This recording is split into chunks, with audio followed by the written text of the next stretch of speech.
The Stanford psychology team did a study where researchers split people into two groups. One group believed that they could fundamentally change their intelligence, their habits, their circumstances, everything. The other group believed that they were basically fixed.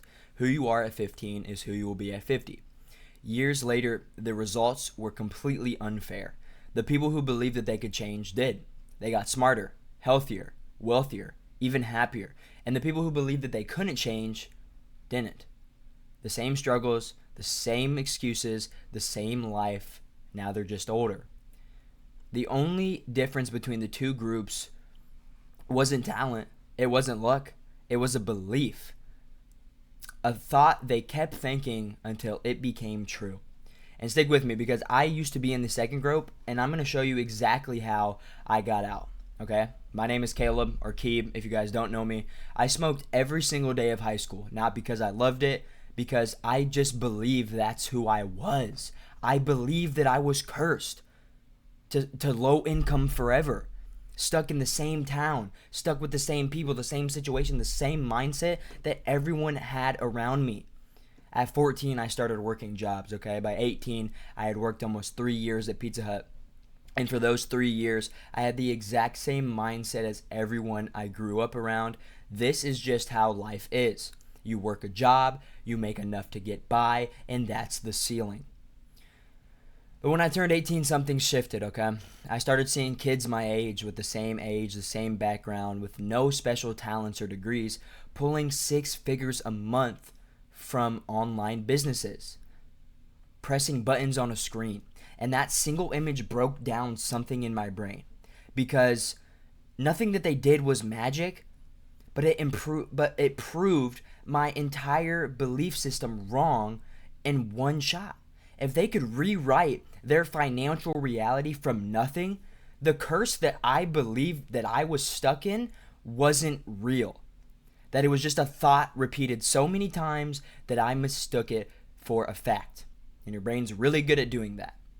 That was the moment I realized I could do whatever I wanted to in this world. And not because the belief was true before, but because I never actually tested it. So here's what's actually happening inside your brain, and it's really a lot simpler than you think, okay? So your brain is a pattern recognition machine. That's its entire job, okay? Take in information, find patterns, predict what's next. That's what your brain does. It doesn't have a built-in fact checker. It actually doesn't even know what's bad, good, true, or false. It doesn't ask, is this objectively true? It just asks, how many times have I seen this pattern before? So if you think over and over, I'm bad with money every day for 10 years, your brain doesn't care whether that's true or false. It just registers. This thought has came up 10,000 times. It must be important. Let's build our operating system around it. It starts filtering out reality to prove you right. You'll notice every bad financial decision and forget every good one. Not because you're doomed or cursed, but your brain was trained to look for evidence of the story you kept repeating. The thought never had to be true, it just has to be repeated enough. So, breaking down some common limiting beliefs, some ones that I hear all the time, including the ones that I used to tell myself, is I'm just not a disciplined person. False. Okay, discipline isn't a trait you're born with, it's a skill built from small repeated wins. People who call themselves undisciplined usually just haven't built that identity yet. And every time they say this out loud, you reinforce a pattern in your brain that you're trying to escape. You can change that by stacking those tiny unmissable wins until the new identity has evidence behind it. Number two, I've always been broke, so I will always be broke. False. This one is pure pattern recognition on autopilot, literally. Your brain sees broke in your past and assumes it belongs in your future, the same way it assumes the sun will rise because it always has. But money is a skill and environment problem, not a personality trait. Change that by putting yourself in new environments, giving yourself new information, new people, and creating new systems for yourself so your brain has new patterns to draw from. Number three, people like me don't make it, and this is probably the really one that really hurts me because I was in that same boat. I had every reason to fail, you know what I mean? I grew up in Section 8.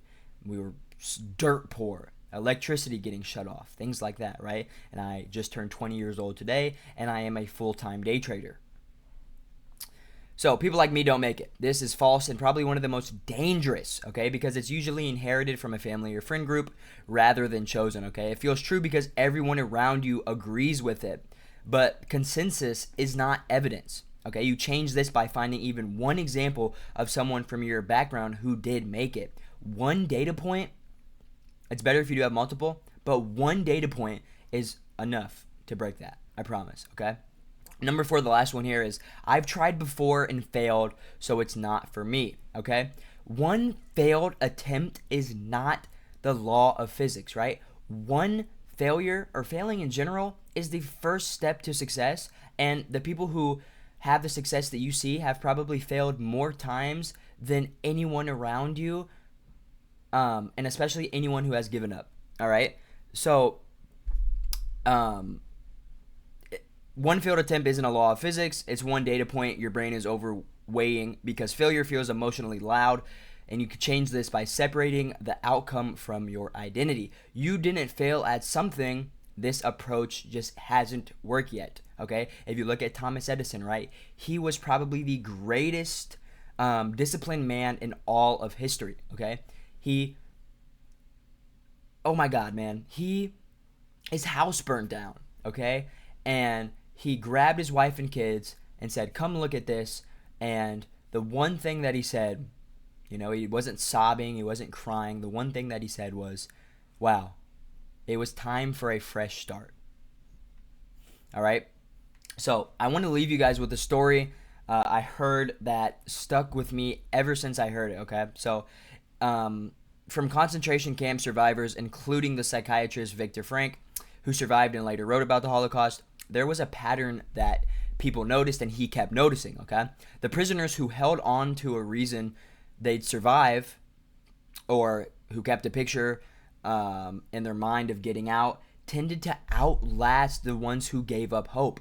Once someone genuinely believed there was no point and believed survival was impossible, they often didn't survive much longer after that. It's insane. The most extreme version of everything we just talked about.